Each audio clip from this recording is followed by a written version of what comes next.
Ang pag-inom ng tsaa ay naging bahagi na ng kulturang Pilipino, kaya't alamin natin ang pinagmulan nito. Let's all watch this. Tea or coffee? Para sa maraming Pilipino, pangkaraniwang pipiliin ang coffee. Pero alam mo bang unti-unti na ring umuusbong ang tea industry dito sa Pilipinas? Mula sa salabat o ginger tea, pandan tea at napakarami pang variety. Dumarami na mga Pilipinong kumukonsumo nito dahil sa health benefits na hatid nito. Nagbibigay din ito ng agarang remedyo sa ilang karamdaman. Saan nga ba nagmula ang tsaa? Pinaniniwalaang ang tea culture ng Pilipinas ay nagmula sa mga Tsinong mangangalakal. Sa kasalukuyan, base sa datos ng World Atlas, ang China ang largest producer ng tsaa sa buong mundo. Partikular dito ang bayan ng Anxi sa Fujian province ng China.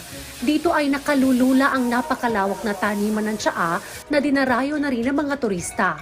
Ang bawat klase ng tsaa ay magkakaiba ng itsura at aroma, depende sa prosesong pinagdaanan nito. I think for Chinese people, tea is indispensable in everyday life.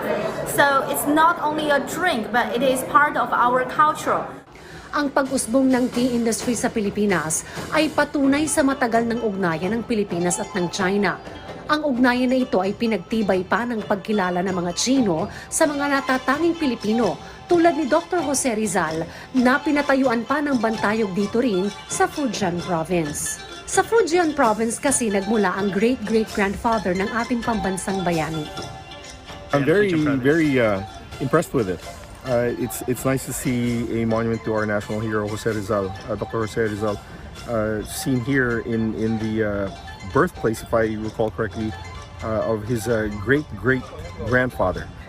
Nakatutuwang isipin na sa pamamagitan ng trade o kalakalan ay napagtitibay ang ating ugnayan sa mga banyaga at masaya ring makita na ang kapwa nating Pilipino ay nabibigyan ng pagkilala sa ibang bansa.